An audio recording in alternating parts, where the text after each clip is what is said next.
Hey everybody, it's Erik Torenberg, co-founder, partner of Village Global, a network-driven venture firm. And this is Venture Stories, a podcast covering topics relating to tech and business with world-leading experts.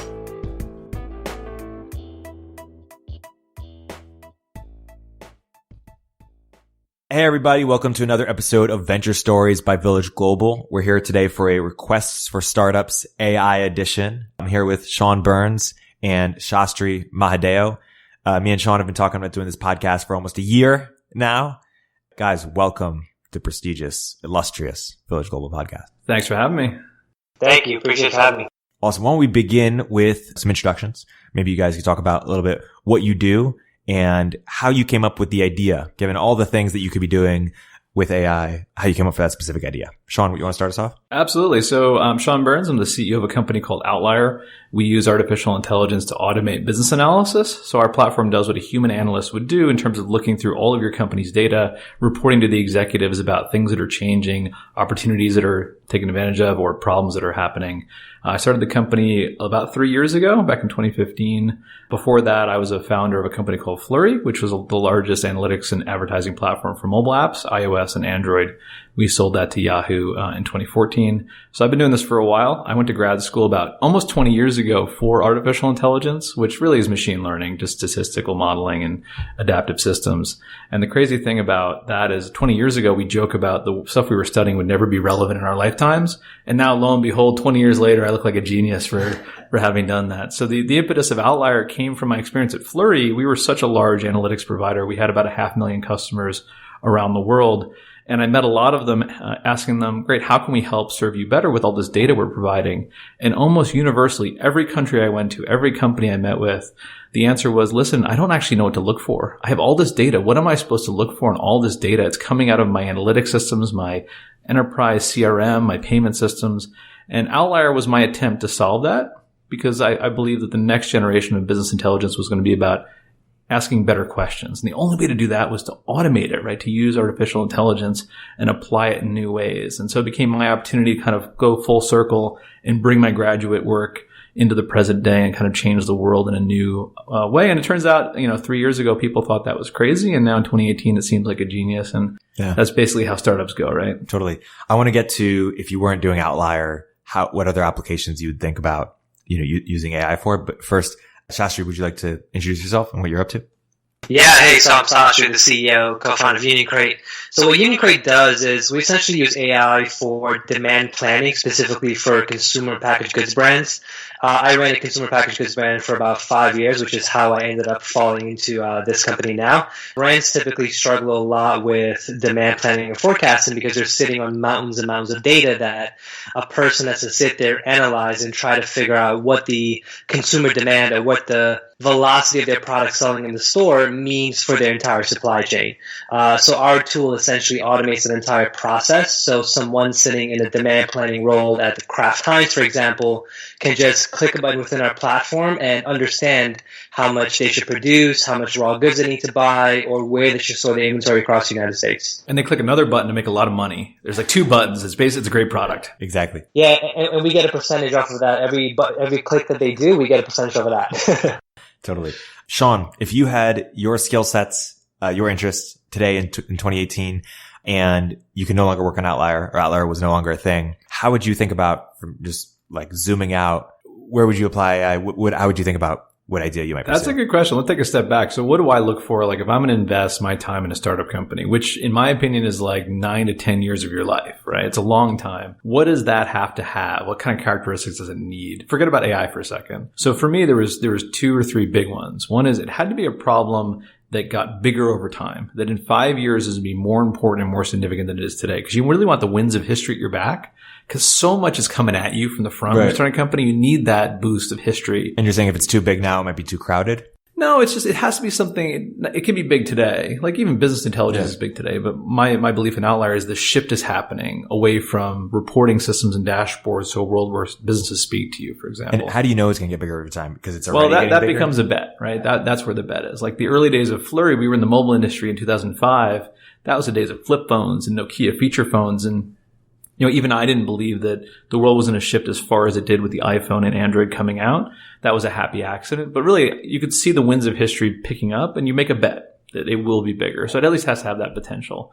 The second part is that it had to be something that I found really interesting and got more interesting over time. Because I think a lot of founders, you'll start a business and it turns out you do most of the interesting work in the first year and then it's just execution. And frankly, like I need to be challenged. Like I do this because I like the challenge of it, the excitement of it. And it had to be something that got more and more interesting the more you did it. So you didn't just solve the hard point up front and then just, reproduce and roll it out. It had to be something that got more interesting the more you did it. And the third part, and this is kind of more optional, it had to be the kind of thing that the kind of people that I like to work with, the kind of customers I like to sell to, the kind of investors I like to work with wanted to be involved in. Because life's too short to work with people you don't like, doing things that you don't like. Yep. Then that's kind of a bonus for me. So when I think about AI, the thing that was exciting for me was I saw there's an interesting inflection point that happened about 4 or 5 years ago where we haven't actually invented any new machine learning techniques in about 20 years. So my textbook from grad school has every single algorithm that anybody is applying today. And it was a printed textbook because back then we didn't have ebooks or anything. Like everything is the same. And so what changed? Well, there was an inflection point where two things happened. Our accumulation of data hit an inflection point where we just started accumulating so much data because all these systems, all these SaaS tools became information, spigots. The second part was the cost of compute went down so far that we could train those same models on orders of magnitude more data. And so an algorithm that I would have learned, like Bayesian, classification or even, deep learning or neural networks back in 20 years ago, they worked pretty good, but not great. But the limit was because there's only so much data we had and so much data we could train and model on. Now there's no limit. And so all of a sudden you can build these AI systems across so many different industries. And so today I'm tackling business intelligence, something I saw firsthand at Flurry. But, before I started Outlier, there was about a half dozen opportunities I looked at across a variety of spaces, ranging from manufacturing to, even travel, even to personal finance, where operations where you used to have a human do it because it required decision making can be automated if you have enough data to put in these algorithms. And we do today. And it's kind of exciting. I think it has to, though, be something that's radically shifting. Like they said, the winds of history behind it. I'm not going to go out there and find an artificial intelligence application for paper newspapers. Like that's just that's not where I'm going, right? But if you could find ways to, better, there's a lot of companies out there that are optimizing content for websites and there's a whole suite of systems like that are doing supply chain optimization. There's so many opportunities. It's almost as if in the early days of the internet, every company could benefit from being online. Yeah. Because there was functions that you could do better and quicker. That same is true of machine learning. Every company can benefit from doing things faster and cheaper. The question is, which are the ones that are interesting to you? Which ones have that kind of wind of history behind it? And which ones, do you have the ability to tackle yourself? Cool. Shastri, how would you think about it if you weren't working on Union Crate? Yeah, that's a good question. I think if I weren't working on Union Crate, I would probably still be, building my brand that I had. But I think, some of the things that Sean said, I do want to echo on some of those things. That I think a lot of when people think about machine learning or AI, they sometimes think that it's just kind of flip a switch and everything's just going to magically work for you. And I think for me, we always knew the business problems that we were trying to solve at my company before this. We always knew the specific questions we were trying to answer and what type of data we needed to do to answer that. So I think without this path in life that I took or this avenue that I explored using AI, we would have tried to solve it some other way, right? We would have tried to just, go back to our Excel sheets and try to create these random if-then statements to understand like what's actually going to happen. But I think to Sean's point, AI is something where you can't just turn on a button and it essentially works. You have to essentially tell it or train it on what data to look at and what questions it needs to answer so it can actually benefit your company. As a follow-up to that, I'll say this, that about two years ago or so, the AI hype was pretty strong. The problem was that you could sell somebody just by saying this is AI, you should buy AI. In 2018, at least what I see is people don't buy AI, they still buy value. And AI becomes essentially, in some ways you could think about it as a margin play, where you're providing a service, maybe it's the same quality as what humans did, or maybe it's even a little bit better, but the real value is the automation that lets you offer the same service for a fraction of the cost. So Outlier, for example, our customers are going to be large public e-commerce companies, big travel businesses like airlines, businesses that have tens of thousands, if not hundreds of thousands of employees. So they have the people to do this. But if Outlier can do the work of dozens of data scientists faster and more cheaply, it becomes enormously compelling for them because now you can do more with less. We don't even pitch AI right now, right, to our customers. Our customers only care about the ROI. When we go in and talk to them, we say, look, what this is going to do for you, it's going to automate all of the manual process that you're doing and give you an answer X amount of times faster, which they can quantify into a dollar amount for their business. So, we don't ever have to say the term machine learning or ever have to say the term AI. We have to say this system is going to do X for you for your bottom line. And Shastri, you tell me if I'm wrong, but I'm curious, you're selling to businesses that are known for being late technology adopters, supply chain businesses. If you were to go there and pitch AI, do you think that would actually hurt you or would it help you? Oh, it hurts us. We went into Reckitt Benckiser recently, the company that makes Lysol and all the hygiene brands.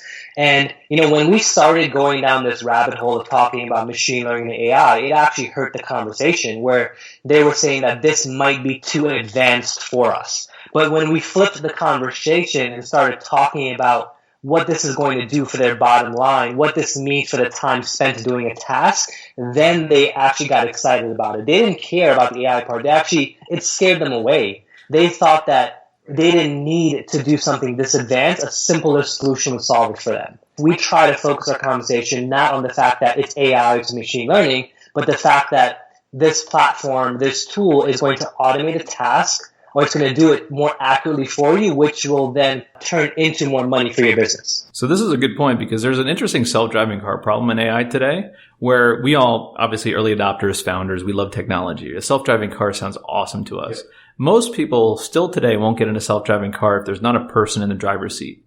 You've just been so conditioned to see a person in the driver's seat, it doesn't feel right. And so in Outlier, one of the lessons we learned very early is if we're going to give you an experience as if Outlier is a human analyst, it has to actually seem very real. And so, for example, our customers get an email in the morning from Outlier saying, hey, here's the insights out of your data that you need to know to do your job better. And that email comes from Carla or Chris. It's generated by our system. It's automated, but it comes from their account manager. And I have a customer from an old school business, very, late adopter who for a while actually believed that, Carla was getting up in the morning and writing that email.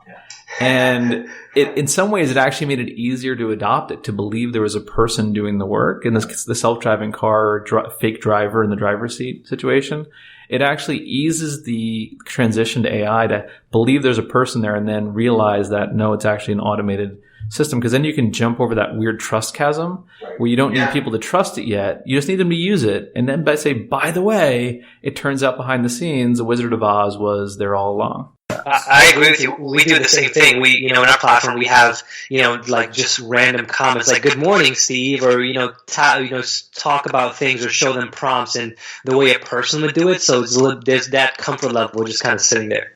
I see. So your software says, "Hey, Steve, you coming out this afternoon?" And there's like, "Actually, no, I have other plans. I can't go out with you." I mean, that's our goal. Like, it's on our roadmap to be able to do that. So in case the person just kind of gets bored, they can have a conversation with the AI.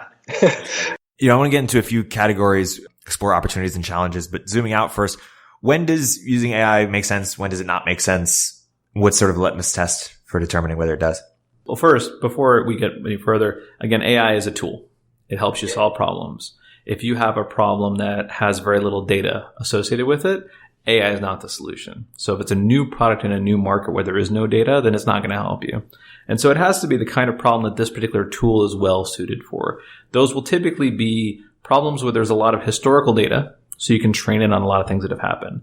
So interestingly enough, cryptocurrencies, for example, is often not a good example. There isn't enough historical data to train something on it. Whereas stock market trading, actually, you can do quite a good job. There's many years, decades of data about them. It has to be something where there's actually value in higher efficiency, which sounds silly, but it's actually not always true. There are actually many economies which are optimized for other things other than efficiency. And a lot of founders get very frustrated because they start companies to be more efficient at a certain thing where that's actually not rewarded in this particular activity. So it has to be something where they actually reward efficiency. So where's a place, give me an example of a place where the efficiency isn't rewarded as much? In creativity, creative arts. So for example, there's a whole series of companies that try to use AI to produce better ad creative campaigns. What they didn't realize was the creative buyers, they wanted to be part of that creative process. There was actually not a lot of value in handing it off to a computer because the actual payoff was really, I'm building a brand. I'm creating a manifestation of our company. It wasn't about, is it perfectly optimized? It was whether or not I have ownership of that output. There's a lot of other examples across. There's like the win and loss of Moneyball in sporting events and kind of things that are not always entirely governed by numeric performance, where, brand performance and fan, happiness and things can be more important than the actual numeric wins and losses and those kinds of things.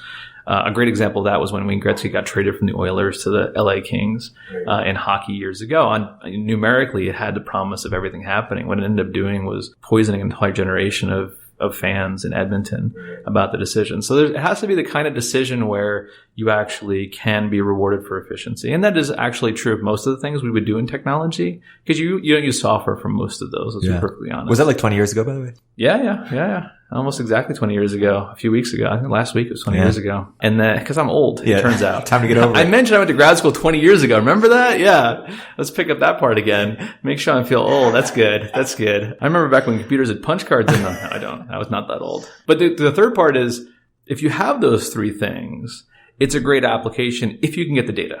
And this is the last part that most people leave out, which is, how do you get the data you need to train your models? How do you get the data to actually have a system that you can get to the point where it performs better than a person?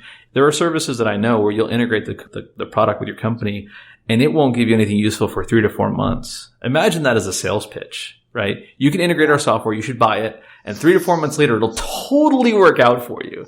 It's like instead of buying a car, you buy a car seed that you plant in your yard and you water it, and eventually you're totally going to get a car that you can drive. And it's very difficult. So how do you get the data? And that becomes the big problem, and why people keep talking about data being the new oil is that if you have the data to train these models, it's so valuable and it's so difficult to gather it. You see all these large companies playing these meta games where Amazon launches Alexa.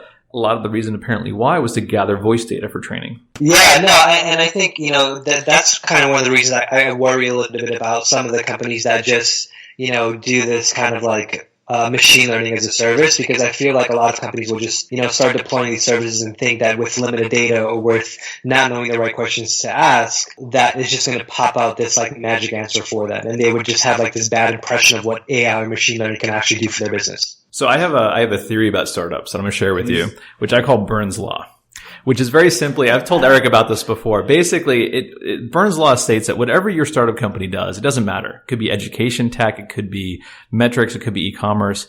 If you pivot more than twice, you're in ad tech. Right? Doesn't matter where you started. You're in after more than 2 pivots, you're in ad tech. Doesn't matter.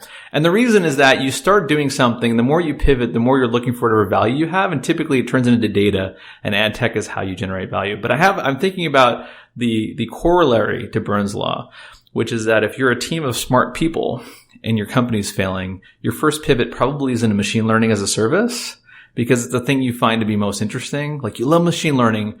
You couldn't find a business use for it, but maybe somebody else can. And so you shift that whole whatever customer development process or lean methodology to your customers. You're like, you go figure out how to make money using machine learning. And that's why those companies all fail, is that they're essentially moving all the customer development to their customers, and that just doesn't work out. For sure. We're going to do a thought experiment. So us three are now equal partners at a fund focused on using this tool, AI. This is going to be a bad fund. It's not going to work out. It's called Byrnes Law Ventures. Wait, we just pivoted into ad tech. Yeah, exactly. Yeah. And we are, entrepreneurs are coming to us and, looking for ideas and opportunities. So let's, and we're going to take categories one by one and talk about the opportunities and challenges within and opportunities to play AI or not to apply AI to them. So one, let's do fintech first. So you mentioned you were looking at ideas in personal finance. Where do you see, greenfield for opportunities, and where do you say, hey, that's just, there's no opportunities here, run away? With fintech, I think what some opportunities might be for there is just, I think and this might be completely stupid, but I think from a personal savings perspective, what Robinhood is doing, like an investment perspective, I think that, we can use AI to help just the average consumer to understand how to manage their finances properly. I think traditionally AI has been used for enterprise and to, help them to manage portfolios or to come to better judgments on what they should invest in or how they should manage their portfolios. But what I have not seen is using AI to help people in their personal finances finance decisions, where there's very small sums of money and how to optimize the very small amount of money that they do have for the most return on their investment. I'm going to take it a step further. I think fintech is ripe for almost complete automation. It's a business where there's a lot of data and there's people doing things that people just are not good at. And so I'll expand fintech for a second to include insurance. There are still actuaries. People who are actuaries still have jobs in 2018. That fascinates me. These are people who are literally trained and take tests to do basic mathematical translation, statistical analysis. Computers are better, provably better than people at that. And actually there's companies like Affirm that have realized this, that are now bypassing it. The problem is the institutional friction of the existing insurance companies is hard to get past. And so what are they doing? They're starting their own insurance companies. So you don't have to rely on the existing infrastructure. But even then, you need a reinsurance company. Well, a reinsurance company has their own criteria. Regardless, you're going to squeeze all the people out. Wealthfront and Betterment, these companies are squeezing out financial advisors. Stock trading has already had that squeezed out. We see the popularity of, target date funds. Basically, I think personal financial tech is going to have almost all of the personnel squeezed out of it through AI, and especially the new generation of millennials who prefer not to talk to people anyway. It's going to happen, and it's not that far off. Credit, too, by the way. I think credit's just amazing that in today's day and age, we have people sitting down with spreadsheets to figure out what your credit score is. I mean, come on. Let's be honest. That's crazy. Just get rid of credit scores altogether. There you go. So I actually use Shastri's credit card for everything, so let's put that off for a little while. I haven't maxed it out yet. Let's move into enterprise. Where you guys both spend a lot of time. What succeeds in enterprise? What doesn't? I think that today we're seeing a move across almost every enterprise vertical to more AI. I think that's partly driven by actual real material opportunity, but partially the big companies are scared to death. They're scared that machine learning and artificial intelligence represents a challenge to their existing moats. Salesforce, Adobe, the biggest enterprise companies are spending a lot of money buying artificial intelligence startups, and that's not a coincidence. They know that if they can't figure out a story and an angle to essentially shore up their defenses there, they get run over because the trend is significant. You think the cost of capital, the cost of people keeps going up, and the cost specifically of data savvy people is going up. At the same time, there's an enormous amount of competitive pressure in the enterprise to get more efficient over time, driven partially by Amazon and Google and these big enterprises that are natively data savvy. I think the big opportunities in enterprise that haven't been tapped into yet about AI, a lot come down to people management. There's a lot of really interesting opportunity in figuring out the efficiency of people. Where do we actually need to allocate resources? Those kinds of things that just haven't been tapped into. We still rely on the gut intuition of leadership these days. Whereas marketing has almost entirely been taken over by AI. It's very hard to find any marketing function that is not at least informed by AI, if not driven entirely by it. So you have this gradient. On one side, you have marketing, which is almost all the way there. And the other side, you have HR, which is basically 0% of the way there. And in between, you have this gradient that goes over where there's a lot of opportunity. So for example, the finance team has not been largely AI driven, but is becoming more so as these fintech opportunities become more available to them. Whereas in a lot of these enterprise companies, supply chain is getting optimized because it's expensive to find operations research people to optimize your supply chain, but B, Amazon has already turned it into a science. And if yours doesn't become a science really fast, your margins go away overnight. And so the motivation is significant across the entire enterprise spectrum, I think. Yeah, and I think the motivation more, previous years has been more on how do we make more money using AI, which is why a lot of it's been in marketing and ad tech. But I think now what we've seen is a switch where people are concerned about their bottom line and how to use AI to kind of, go through the weeds and understand how they can increase their margins rather than how to increase their sales. And the answer is easy. You just buy Outlier and Union Crate and you're good to go. I mean, it's very simple. I'm so glad you mentioned that because that was my exact same thought. Are there business functions that you feel haven't been disrupted yet? Or do you think, hey, things have been pretty saturated? Well, I'll tell you, this is an area where Shastri and I may actually disagree, which is important. Yeah, we'll find out.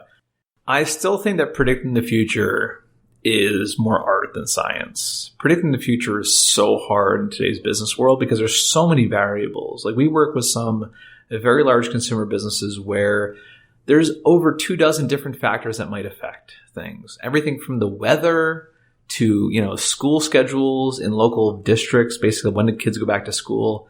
that it's so hard to understand the world well enough to predict the future well. Yeah, but I would disagree with you on that, though. Okay, well, I disagree that you're not going to disagree with me, and therefore we disagree. I was going to say, but executive decision making, because it requires a model of the future, it's going to be a while before I think that can happen. Now, can it ever happen? I do. I think it can. I think there is nothing in the world that's not knowable. And therefore, there's nothing in the world that cannot have data about it. And therefore, we can build systems that will be able to not perfectly predict, but pretty well predict where things are going. But I don't think that that's today. And there's actually a whole world of analytics called prescriptive analytics, which the goal is to not just tell you what's happening, but tell you what you should do about it. Yep. And that's largely never succeeded because of how hard it is to both predict the future and understand the business well enough to do that. So predicting the future, I think, is where we start to break down. Is your disagreement just a matter of timing? Like, you think we will, we're just not there yet, and he thinks we're there now? Or no, we actually agree. I'm trying to disagree with him, get a little conflict going here in the podcast. You know how that is. So I agree with you that we're not there yet, but I do disagree that I think we will get there, because I think people and actions are predictable, right? People are driven by situations and circumstances. I think if we can really understand all the possible things that drive a sentiment in a person, or what drives an emotional decision for someone, we can more than likely predict what they're likely to do if they were placed in a situation or placed in this kind of emotional state. So I agree with you that we're not at the position now, maybe, and not for the next 5 years, where we can really predict what someone's going to do.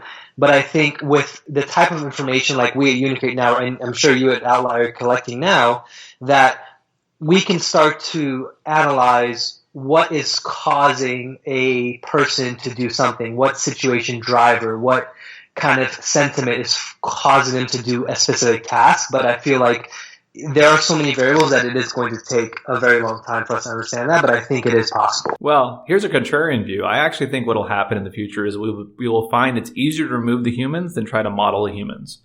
And so if you remember the new automated Go platform, the one that finally was able to beat the grandmasters, and playing Go as a game, it's a very complicated game. It's historically, we thought it was going to take a long time to have systems get good enough at Go to beat humans. Chess, obviously, that happened years ago, but Go is orders of magnitude more complicated than chess. But it happened. And how did it happen? It turns out that computers found a way to play Go that's entirely different than the way we play Go.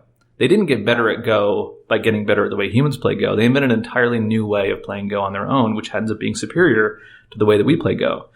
And I think that is what you're going to find as we start adopting this more. These systems will do things differently than people, and it will be easier to remove the people and try to model them. Just let the system find a new and better optimized path forward. Yeah, that's super interesting, because I think I can see that. I can see that point, because you see now that people are looking for advice on how to make a decision, right? So if they might have something telling them, hey, because if you feel this way, or because you live this certain lifestyle, you should buy these X amount of products or do these things. And, people might look to AI to make a decision for them, which will then be predictable. Do you have another fundamental disagreement? I don't think so. We need to work on this. We should have agreed on some disagreements ahead of time. Let's get into healthcare. Shastri, where do you think big opportunities there are? So I had to go to I ripped my finger open a couple of days ago, and I had to go to the doctor, just for him to check on me and answer certain questions. I feel like if I go to a doctor to tell him my symptoms and he's just basically prescribing something for me based on what I tell him, then what's really the science between those basic everyday kind of healthcare decisions, if I will? I'm not talking this in a very granular basis, I'm talking very macro, but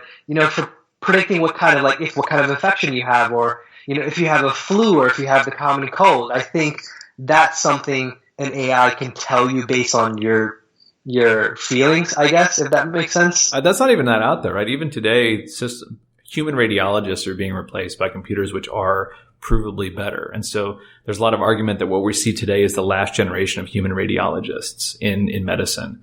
And I think that's happening. The interesting thing, I will challenge you on that, this may be an area we disagree on, is I think that the best user experience for a human will always be another human. It will just always will be the case. Because we're genetically engineered to understand each other, both the explicit way we talk, the undertones of our voice, the nonverbal cues that we give. We will always be the best user experience for each other.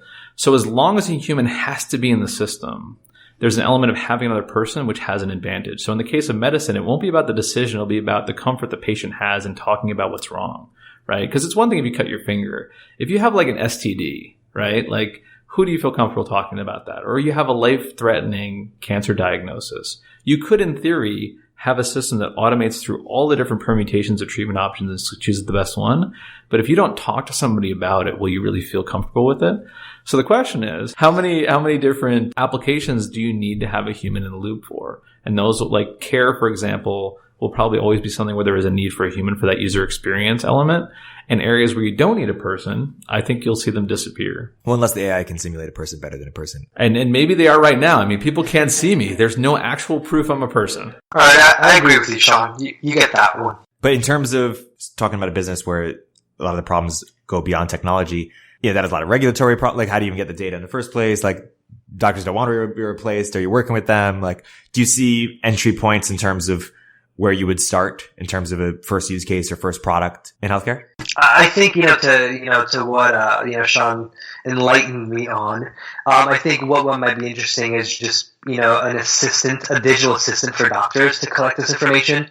So where a doctor would essentially, and this is an idea if anyone's listening, where as a doctor is, talking to a patient and they're, writing down their thoughts or their diagnosis, the system would learn from what that situation is, what the patient actually said, and what the doctor diagnosed the patient with. So I think that may be a great way to learn this information, and also, rather than replace doctors, as you were mentioning, would assist them in the future so they can make these decisions faster or just augment the decision process to have a more accurate diagnosis. I will say this about, obviously I'm not an expert in the medical care system, but I will say that there's actually like treatment, which today is actually fairly well automated. If you've been to a modern hospital, the kind of technology they have access to for treatment is really good. But I think Shastri mentioned like diagnosis is harder.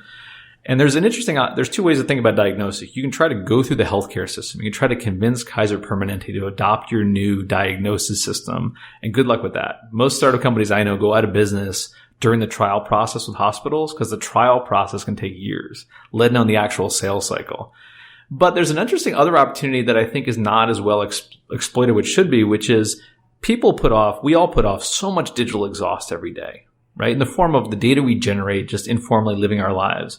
And Apple did a great thing with the Apple Watch, which is they used part of that, the heart rate profiling, to say we can predict cardiac events. They didn't have to go through Kaiser. They didn't have to go through anybody. They had the data exhaust was there. We generate, our pulse every second of every day we're alive. And they use that for better diagnosis. Does it replace the doctor? No, but it allows you to take a step forward. You can harness so much of that digital exhaust for medical care, for diagnosis, to find these things. There was a great example from the Apple Watch of somebody who diagnosed themselves as having a pulmonary embolism. I mean, that's the kind of thing that can kill you because you don't know what you're looking for. And I think that is the area that in medical care diagnosis is the most exciting for me because it's the most accessible for a founder that doesn't already have huge relationships. It's hard in the treatment industry, unless you're part of a large pharmaceutical, large hospital chain, to get the kind of FDA trial approval, to get the data to do these things. But in the data exhaust world, I mean, it's basically this stuff is literally just going into the ether today. If you can capture it and repurpose it, there's probably no shortage of things you can do. We talked about fintech, enterprise, healthcare. What other sectors do you think BLV should be focusing on? So I like to think about the physical world as a good metaphor for opportunity, because I think in the digital world, no matter what you decide to do, if you want to, there's so many SaaS to manage SaaS businesses out there, it's kind of ridiculous. And so let's think about non-pure digital businesses, because I think those would be less obvious. In the construction industry, the only application people have come up with for AI so far is predictive maintenance, predicting when your large-scale machinery is going to fail. But we've been talking about that for like a decade. Come on, there are better ways to think about it. For example, the HVAC systems in buildings, can they actually be more efficiently run and save energy? If it's not a person turning a dial, if it's a system that's automatically optimizing itself based on the cost of power, based on the temperature, the weather, these things. Can you optimize construction projects, right? By actually doing a real supply chain on the materials that are going into the project. There's so many different applications in terms of building houses and buildings that aren't just predictive maintenance that haven't really been tapped into yet. Because again, it's a data problem. How do you get enough data to do it?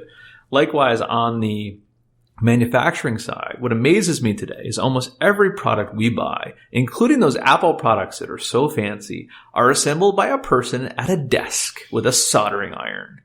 And I'm not saying we need to replace that person with a robot, but think about all the aspects of that process that could be improved through better automation. There's actually a really interesting company called Instrumental, which has a system that you can install on that assembly line, which has cameras, and it just watches. And they use machine learning to identify when something was assembled slightly incorrectly as it happens. So now, previously, you'd build a bunch of stuff, you'd send it to QA, QA would test it, and like 10 or 20% of it wouldn't work. And you just throw it away and just keep going.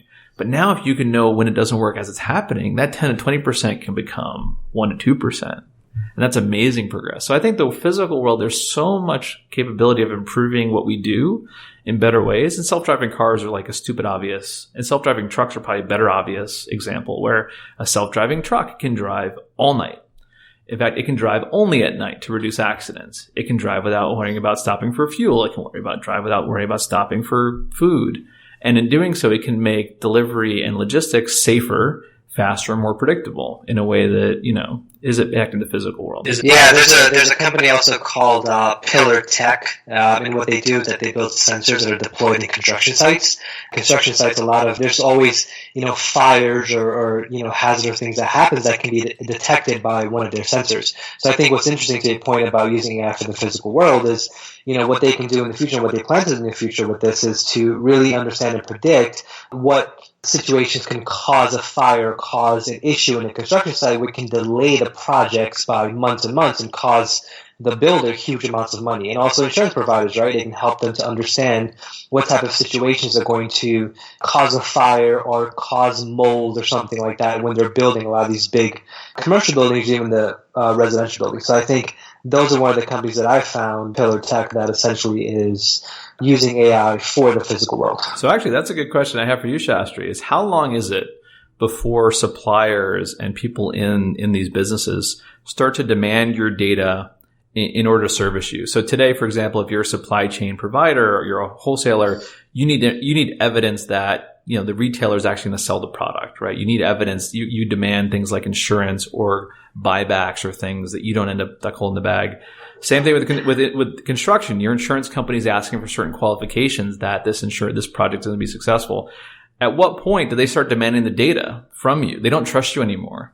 You have to give us the data. And I think we see some signs of that in retail, right? So, retailers now, they charge the brands a fine if you don't control your inventory levels in the stores properly. So that's why you find a lot of stores is going to essentially give you point of sale data so you can understand what you should send to them. And I think, you will start to see in the future where brands are going to say, great, you're going to fine us if we're not controlling the stock levels in your store properly. Before we even put the product in the store, we want to know if you're actually going to sell the product. And I think we're not too far off from being there because you already see signs of that. And to your point about the insurance providers, yeah, 100% agree. I don't think that the insurance providers for construction is going to ask a builder for their data. I think what's probably going to happen is these companies like Pillar will create relationships with the insurance companies ahead of time so they can just factor in these sources or maybe force them to have sensors to reduce their policy. And so generally that then I think becomes the best opportunity for founders in AI. It is building these kind of toll booth businesses where you're using the data to, let's say, for back up over to audit performance in a system that requires trust. Because in that audit, you're accumulating all the data you need in a way that isn't biased, it isn't sampled. Because if we want to go into retail and we got all the data from Walmart, that's great, but that's Walmart's data. Is that really reproducible anywhere else? I'm going to go out on a limb and say probably not. But if you can find these businesses where you're essentially a toll across many different players in a bigger industry, the data set you can accumulate that you can then train things on to do whatever you want is enormously compelling. I mean, it's a lot of why Amazon runs their marketplace. They knew that their own internal systems would always be the best, but it would always bias what they were learning. And so therefore, if you can expand your umbrella to a data set that's much bigger, that's where those businesses are. And if you can do that today, in 5 to 10 years, you're going to be unstoppable because this is the thing about data people don't realize. You can't go back in time and get it. If you don't start recording it today, you won't have it in 5 years. But if you start recording it today, that means in 5 years, you have a 5-year head start, which frankly, in the world of venture and tech, that's what we dream of. We dream of an actual barrier to entry. I mean, obviously I'm not a professional investor like Erik, but I do some angel investing. And the hardest thing is most tech companies really have no defensible barrier to entry. They just don't. I mean, let's be perfectly honest. If you had a bunch of smart people who had the focus and the interest, they could probably reproduce a lot of these businesses. And eventually, if you grow big enough, you build defensible advantages through technology or through data or through channels or something. But if you think about it, if you start today, then you're accumulating that rarity of a true differentiated sustainable advantage, which is why I don't understand why in 2018, or I would prefer not, that Experian and all these companies have a lock on the credit score market. But why do they? Because they have all the historical data and all the connections to keep gathering the data every day. So if we wanted to start a credit score company today, we would have to go out and create all the relationships to suck in all the data. We'd have to build up histories of people to score them, which is why you see the people in the credit business are choosing very precise and specific opportunities like point of sale lending, things where you're limiting the exposure area so you don't need as much data. But those companies are horribly run, as we know, because Experian they lost all of their data, which is the only business they were in, the only thing they had to do. And they still couldn't protect it. So clearly there's an opportunity in that. But like, if you find an industry that in 5 years is going to be important, and you start recording the data today, you end up in a world where, hey, listen, I'm sitting on a gold mine. It's just going to keep appreciating. Yeah. And are there other things for you that come to mind that you say, hey, this is just my Sean, my bet that in 5 years it's going to be a lot bigger than it is now? That's sort of like where you made that leap with Flurry. That's hard because I think about the world more in terms of problems. So let me phrase in terms of problems that I think have to be solved. Yep. I think that the savings inequality has to be solved in terms of the amount of money people have versus how much they need to have to survive and frankly retire is an inequality and a disequilibrium that has to be resolved. And frankly, if it doesn't get resolved some way smart, it's going to happen through societal change. It just is not sustainable the way it is. And so there ways to get people to save more. There's a bunch of people trying stuff out there right now, but something has to give. That's an inequality, a problem that has to be resolved. It just can't sustain. I think the second is the cost of food. People don't realize the cost of food is almost entirely governed by the patents on the seed lines that go into growing food. And the companies that own those patents almost perfectly decide how much food costs in the country today. Because not only Monsanto, those kinds, there's a lot of them actually. But basically, if you're a farmer, people don't realize this. If you buy seeds from these seed lines, and you have to because the buyers will only buy crops grown with certain seed lines, you grow those crops and you harvest those crops, you then have to give the seeds back to the people who you bought them from. You can't keep them. There's no we imagine farming like I grow corn and then I harvest corn and I plant more corn from that. That's not how it works today. But that means that the cost of food in a lot of countries is unsustainable. So how do we fix that, right? Is there a solution to that problem that can feed the next 3 billion people, the next 2 billion people? So hopefully something is out there. And I think behind all of these, is it obvious where the machine learning solution is?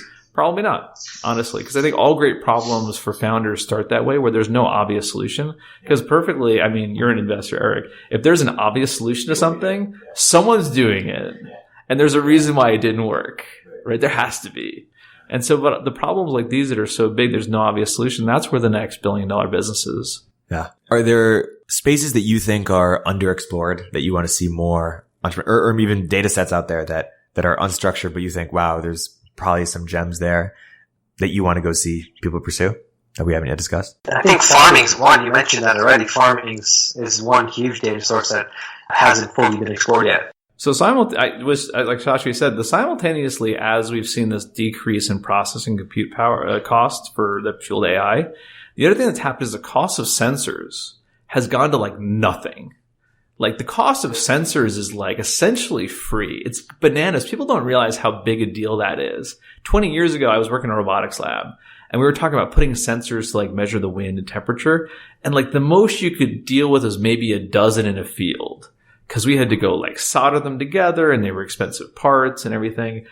Now you, for $5, you could put tens of thousands of sensors in a field. And so the things you can do with near perfect information are profound, because traditionally speaking, machine learning was developed and statistics was developed because you had samples of data. You had to take a sample of data and estimate what the whole population was talking about. In fact, ironically enough, the census is one of the only times we actually have census level data. It's appropriately named. And so what happens now if now the cost of having perfect data is not as high? And having perfect data is a holy grail, because then I don't need fancy math. Like, I could take the most basic machine learning system if I had perfect data and roll it out, and all of a sudden, boom, you can do things that were never possible before. Yeah, totally. You mentioned travel earlier. Was there a space within travel or a problem that you're excited about solving? Well, I think travel is the value proposition of Outlier is that if you have massive amounts of consumer data, tens of millions of touch points a day, how do you really know what's changing, right? How do you know about those emerging shifts in consumer purchasing behavior? How do you know about the problems that are erupting in terms of competitive tactics? And a lot of the businesses that we work with are businesses where the sooner you know this is changing, that, teens are buying things differently, or people don't like this kind of shoe anymore, or in travel, the weather's shifting, and so people are not buying flights to sunny places as much. The sooner you know that, the more of a competitive advantage it becomes. Because there's an interesting inequality that exists in a lot of large consumer businesses. It's not true of tech, but of large non-tech consumer businesses, which is the length of time it takes them to act on knowledge is fairly long, right? So let's say you're an airline and you realize that buying behaviors are changing. People want to fly to California more than they used to. How long does it take you to schedule new flights, to get FAA approval, get new terminals set up to have more flights going to California? It could take quarters, right? Maybe years. So the sooner you know, the sooner you get started on that problem. And so a lot of what Outlier offers to industries, and this is true of travel, obviously, is the ability to know as things are emerging instead of months or quarters later when it becomes almost too late to act. Guys, it's been a pleasure. Where can people find you, more about you on the internet, and any last advice to entrepreneurs out there who are building businesses using AI? Solve a real problem. Don't build AI because it's AI. Solve an actual business problem. It would be my one advice. Awesome. And so, you can find me on companies outlier.ai. You can find me on Twitter at sbyrnes, SBYRNES. My advice to you as founders has nothing to do with AI. It's just, listen, founding companies is hard. It's hard every day, and it's much harder than you think it'll be. And there'll be dark days when you wake up and you're like, this is hard. And why is nobody else struggling the way that I'm struggling? And the answer is everybody's struggling. It's hard for everybody. Never let yourself fall into that school of thought that you think that somehow you're doing it wrong because it's hard. It's hard for everyone. And at some point, you just have to realize that this is a difficult thing to undertake. There's no easy button. Yeah. Guys, this has been an absolute pleasure. Thank you so much. Thanks a lot. Thank you, guys.